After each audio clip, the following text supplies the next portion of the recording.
ఈరోజు మీడియాలో వస్తున్న ఒక ఆడియో క్లిప్ గురించి కొన్ని విషయాలు స్పష్టంగా మీకు చెప్పవలసిన అవసరం ఉంది. నేనేంటో, నా వ్యక్తిత్వం ఏంటో అందరికీ తెలుసు. ఈ రాజమండ్రి ప్రజలందరికీ కూడా.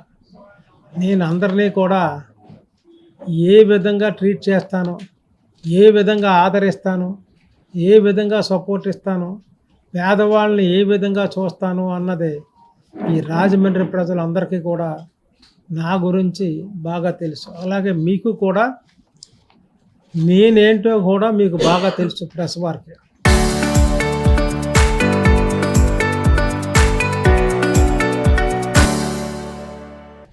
అయితే నేను చెప్పేది ఏంటంటే, ఏదో ఒక కుటుంబాన్ని కాపాడాలని నేను ఈస్ట్ గోదావరి, వెస్ట్ గోదావరి, తర్వాత కృష్ణా, ఈ 3 జిల్లాలకి నేను గౌరవాధ్యక్షుడిగా మా కులానికి ఉంటున్నాను.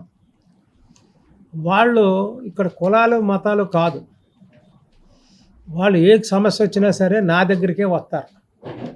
నా దగ్గరికి వచ్చి మాకు ఈ సమస్య ఉందండి, కొద్దిగా చెయ్యండి అంటారు. సంవత్సరన్నర, సుమారు 2 సంవత్సరాల కిందట శ్రీదేవి అన్న అమ్మాయి వాళ్ళ మామయ్య నా దగ్గరికి వచ్చారు. మాకు కొన్ని సమస్యలు ఉన్నాయండి, అవి మీరు చెయ్యాలండి, మాకు అన్యాయంగా మమ్మల్ని ఇబ్బంది పెడుతున్నారండి అని చెప్పారు. చెప్తే అప్పుడు మా ధర్మం ఏంటంటే, ఏం జరిగిందనేది నేను ఒక్కడనే మాట్లాడను, ఎప్పుడు కూడా అందరిలో కూర్చోబెట్టి మాట్లాడతాను. మన ఏదంటే బాబు వేసే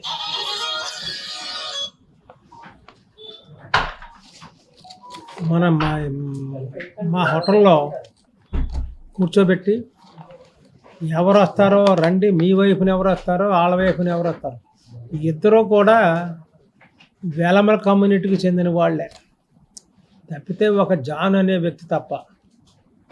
అయితే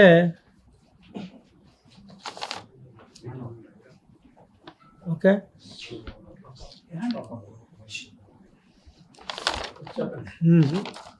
మనం హోటల్లో పెట్టి అంతా ఆ అమ్మాయిని వివరంగా చెప్పమన్నా. ఆ అమ్మాయి మధ్యలో కూర్చొని అంతా వివరంగా చెప్తూ బోరుమని ఏడిసి నా కుటుంబాన్ని పాడు చేయడానికి చూస్తున్నారండి, ఈ విధంగా చేయడం ధర్మంగా ఉందా అని మొత్తం చెప్పింది.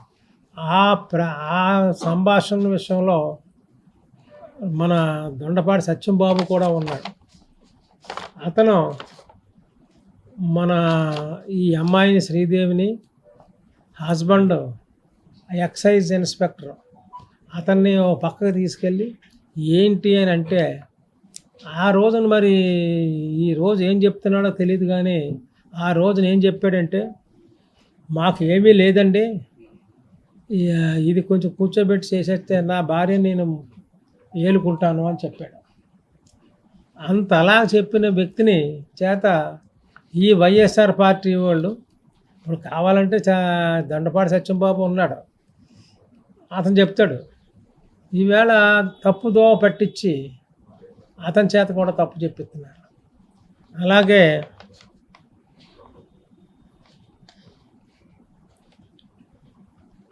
ఇప్పుడు ఆ రోజున వచ్చినటువంటి సంభాషణలో అందరూ బాగున్నారు, ఏదో మాట్లాడి ఎవరి మట్టుకాళ్ళే మా హోటల్లో భోజనం చేసేసి వెళ్ళిపోయారు. ఇప్పుడు అదంతా మారిపోయింది. ఆ విధంగా వక్రీకరించి చేయడానికి కారణం ముఖ్యంగా ఈ వైఎస్ఆర్ పార్టీ నాయకులు. చేసుకునేవాడిని, నాకేం భయం లేదు. ఒకనాడు చెప్పు తీసుకొని కొడతాను అన్నప్పుడే నేను జడవలేదు. తర్వాత అతనికి తగిన గుణపాఠం చెప్పారు ఎలక్షన్లో. అందు గురించి నేను చెప్పేది ఏంటంటే, రాజకీయం అని అంటే మనం హుందాగా ఉండాలి. నా గురించి మీ అందరికీ తెలుసు. ఇన్నేళ్లుగా నేను రాజకీయం చేస్తున్నానంటే ఏ ఒక్కరిని, ఏ నాయకుడిని, ఏ ప్రెస్ సోదరుల్ని కూడా నేను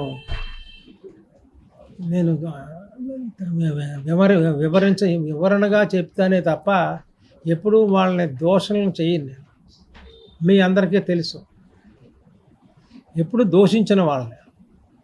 అలాంటిది నేనేదో తిట్టేసాను, బూతులు తిట్టాను అని చెప్తే ఎవరు నమ్ముతారు?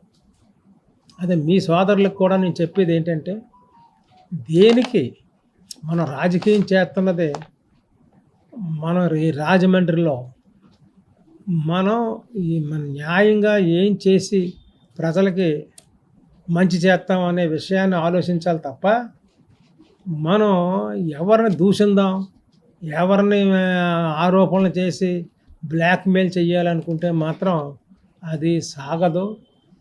మా దగ్గర సాగనివ్వను. ఎందుకంటే నేను ఎవరికి మాట పడే విధంగా నేను ప్రవర్తించను.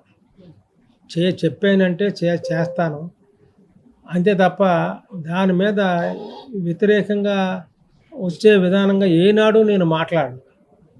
దాన్ని వాళ్ళు తెలుసు. ఎవరో ఆవిడ, అంటే మా ఆవిడ పేరు చంద్రకళ, ఆవిడకి తెలుసు నేను ఎలాంటి వాడినో. వాళ్ళ అబ్బాయికి తెలుసు, అందరికీ తెలిసి అందరూ కూడా. నేను ఆ రోజు చెప్పాను, బాబు మన ఈ ఎవరో ఎస్ఐ బాబు, నువ్వు ఏంటి నీ ఉద్దేశం అంటే, సత్యం బాబు అతన్ని దూరంగా తీసిపోయి దేనికయ్యా ఇలా కుటుంబాలు పాడు చేసుకోవడం అని అంటే, నేనేమి ఆ ఉద్దేశంలో లేనండి అని చెప్పాను. ఈవేళ నన్ను అలా తిట్టాడు ఇలా తిట్టాడు అని అంటే భగవంతుడికే వదిలేస్తామని. నా అంతరాత్మ తెలుసు నేను అలాంటి పనులు చేయనని. అయితే ముఖ్యంగా చెప్పేది ఏంటంటే, సంభాషణలో వచ్చిన విషయాల్ని ఎడిట్ చేసి ఆ విషయాన్ని మార్చి మత విద్వేషాలు, కుల విద్వేషాలు రెచ్చగొట్టే విధంగా ఈ వైసీపీ నాయకులు రాజకీయ ప్రయోజనాల కోసం ప్రచారం చేస్తున్నారు.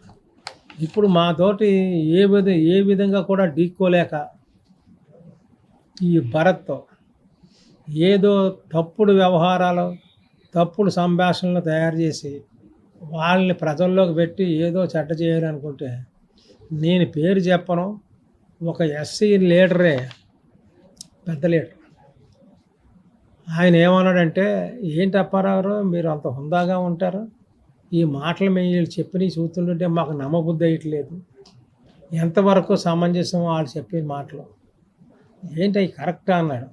అది మీకే వదిలేసానండి, అవి నేను కరెక్టా కాదా అని నేను చెప్పలేను అని నేను వదిలేసాను ఆ రోజే. అందు గురించి నాకు దళితుల గురించి ఎప్పుడు కూడా నేను వ్యతిరేకంగా మాట్లాడను. ఏదైనా వస్తే మీ ప్రెస్ వారికి అందరికీ తెలుసు, దళితులకి ఏ పథకం వచ్చినా అందరి నాయకుల కన్నా నేను ఎమ్మెల్సీగా ఉన్నప్పుడు అత్యధికంగా తీసుకొచ్చి వాళ్ళకి ఇచ్చేవాళ్ళు. మీకు తెలుసు,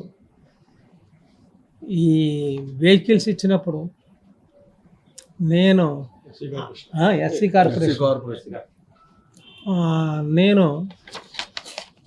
అందరికీ ఒక వెహికల్ 2 వెహికల్స్ ఇస్తుంటే నేను 4 వెహికల్స్ తీసుకొచ్చి ఆ 4 వెహికల్స్ 4 ఏరియాల్లో పంచాను.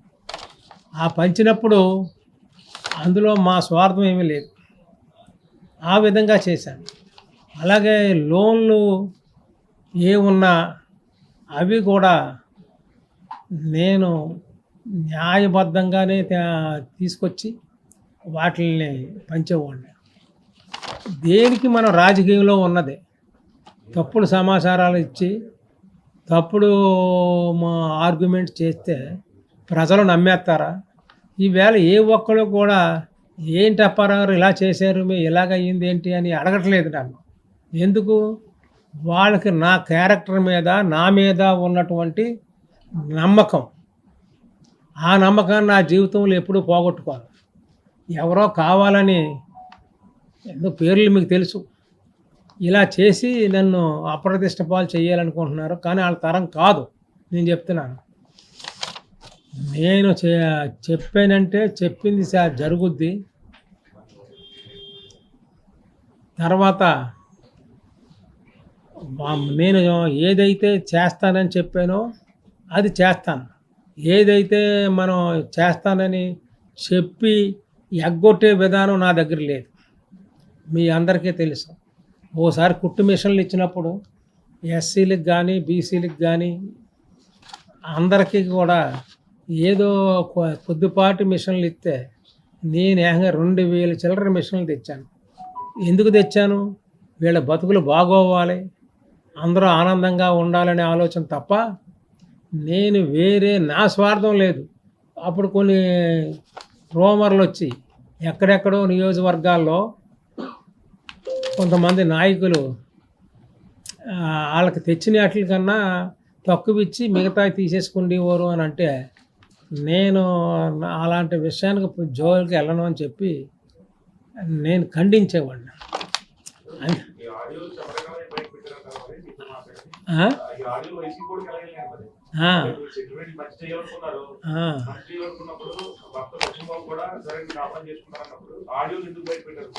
వీళ్ళు మళ్ళీ చేశారు.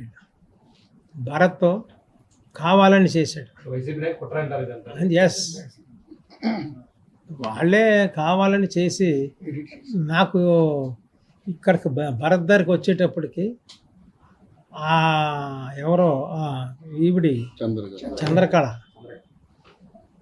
నేను వాళ్ళ కోడల్ని పిలిచి నేను భరత్ దగ్గరికి వెళ్తున్నాను, ఖచ్చితంగా అతన్ని పట్టుకొని నీ అంతు తేలుస్తాను అని చెప్పి ఖచ్చితంగా 10 మందిలోనూ మాట్లాడిందంట. నేను ఆ రోజు మా హోటల్లో మీటింగ్ అయిపోయిన తర్వాత వదిలేశాను, నేను పట్టించుకోలేదు. ఈవిడి ఆ విధంగా చేసింది. తర్వాత ఏంటంటే ఈ అమ్మాయికి తల్లిదండ్రులు లేరు, మేనమామలే ఆదరిస్తున్నారు. అయితే ఈ అమ్మాయి వాళ్ళ మేనమామకి వీళ్ళు కట్నం ఇచ్చినప్పుడు 35 లక్షలు ఎంతో ఇచ్చారు. ఆ ఇచ్చినప్పుడు ఆ ఇల్లు కొని ఆ ఇల్లు కూడా తన పేరు పెట్టుకుంది చంద్రకళ. పెట్టుకుంటే అది నాకు అనవసరమైన విషయం. తర్వాత రండి తర్వాత నన్ను అంటే అక్కడ మాటల్లో వచ్చిన సంభాషణలో వచ్చినటువంటి విషయాలు ఈ జాన్ గారు ఏం చేసేవాడంటే ఈవిడి ఇల్లు ఈ అమ్మాయి పేరు ఒకటి రాసి ఒకటి తను రాసుకొని ఆ రాసిన ఇల్లుని తిరిగి రాసేయమని అడుగుతుందట. ఆ అమ్మాయి చెప్పేది, ఎందుకమ్మాయి అస్తమాని గొడవలు, అక్కడ రౌతులపూడిలో మీ పెద్దలు ఉన్నారు కదా, అన్నీ నా దగ్గరికే రావడం దేనికి, దాన్ని మీరు సరి చేసుకోండి అని చెప్పాను. చెప్తే ఆవిడ ఈ విషయాలకు ఇవన్నీ కూడా మన రాజానగరం ఎస్ఐ గారికి, సిఐ గారికి, గౌడ్ గారికి కూడా తెలుసు. నేను నీ అంతు తేలుస్తానే, నిన్ను వదిలిపెట్టను అని చెప్పి నన్ను బాధ పెడుతుందని అప్పుడప్పుడు ఈ అమ్మాయి వాళ్ళ మేనమామ వచ్చి నాకు చెప్పినా నేను ఎప్పుడూ మళ్ళీ ఆవిడకి ఫోన్ చేయలే. ఎందుకమ్మా ఈ గొడవలు పడకండి, బాగుండదు అని చెప్పేవాడిని. ఈ బొబ్బుల గోవిందు, కాకినాడ ఇలాంటి వాళ్ళు అందరూ వచ్చి ఏంటన్నయ్యా ఏం పట్టించుకోకపోతే ఎలాగా నువ్వు అని అంటే, ఇది ఫ్యామిలీ వ్యవహారం, ఇది ఏదో రోజు వస్తుందిలే అప్పుడు మాట్లాడదాం. ఏది నేను అనుసరులు వాళ్ళు దెబ్బలాడ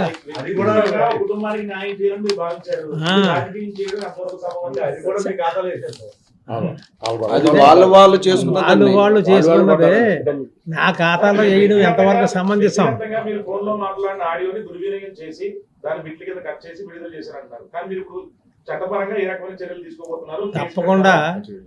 తప్పకుండా ఇన్ డ్యూ కోర్స్ ఏం చెయ్యాలో అది మా నాయకులు అందరూ కూర్చొని ఎస్పీ గారు కంప్లైంట్ ఇచ్చారట, వాళ్ళు చేస్తారంట. అందు గురించి నేను మాత్రం ఒకటి చెప్తున్నాను సోదరా, ఎవరికి జడవని, జడుపు అన్నది నా బ్లడ్లో లేదు. ఏంటిది ఇది? ఆ రోజు నీ ఎలక్షన్ టైంలోనే చెప్పు తీసి కొడతాను అని చెప్పు తీసి ఇలా చూపించాడు. దానికి టైం వచ్చినప్పుడే నేను దానికి సరైన సమాధానం చెప్తానని ఆగాను. టైం వచ్చింది, ఆ టైం వచ్చినప్పుడు చెప్తే సమాధానం ఇవ్వలేక పారిపోయాడు ఎక్కడో పెళ్ళిలో. అందు గురించి ఏంటంటే మనం ఏది ఎప్పుడు మాట్లాడాలో అప్పుడే మాట్లాడతాం తప్ప ఏదో కోతి గంతులు వేసినట్టుగా చేయడం మాకు చేత కాని పని. ఎలా ఎవరు వ్యాపారస్తుల మీద బెదిరించడానికి ఏ మెడికల్ అదే వాళ్ళే ఇచ్చుకున్నారు మాకేంటి.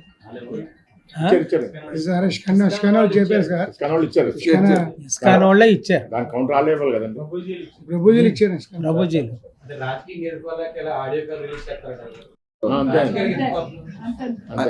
అయ్యప్ప గారు వీడియో అతను ఒకసారి వినండి సోదరులారా, అతనికి ఏం మాట్లాడతాడో ఏంటో కూడా తెలియదు. నా దగ్గర 100 కోట్ల డబ్బు ఉంది, నేను ఇక్కడ మీ అందరికీ ఇస్తానని చెప్తున్నాడట. అది అతను చెప్పిన విషయాలే. అందు గురించి వాళ్ళే కౌంటర్ ఇచ్చుకున్నారు. తర్వాత నేను అన్నాను, మీరు అనవసరంగా గొడవలు పడకండి అని చెబితే అందరూ వచ్చి చాలామంది వచ్చి నా దగ్గర, ఏమండి ఇతను మెంటల్ అండి, ఇటు అందరినీ బెదిరిస్తాడు, మనకు అనవసరం అది.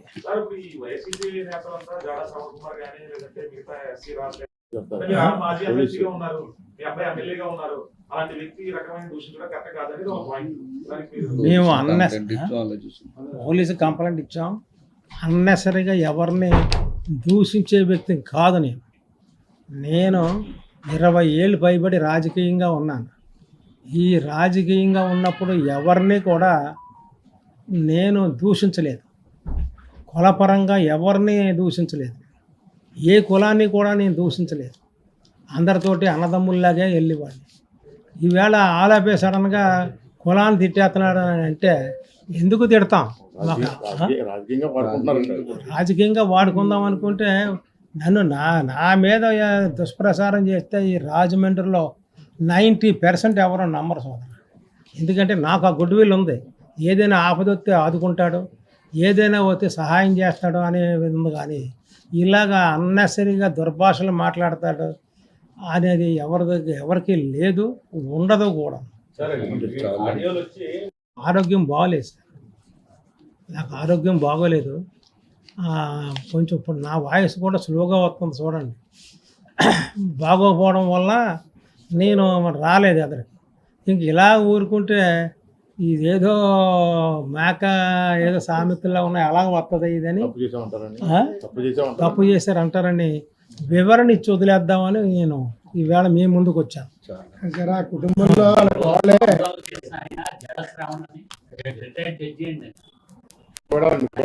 చూడాలి, ఆ వీడియో ఇంకా చూడలేదు. మార్పింగ్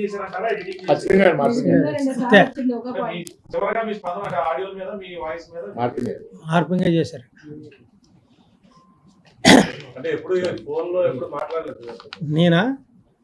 నేను వాళ్ళతోటి తీర్పు చెప్పండి అని అంటే విషయాన్ని విని ఇంకొక 2-3 మీలాంటి పెద్దలను పెట్టుకొని చెప్పాను. చెప్తే అప్పుడు బాగానే ఉంది.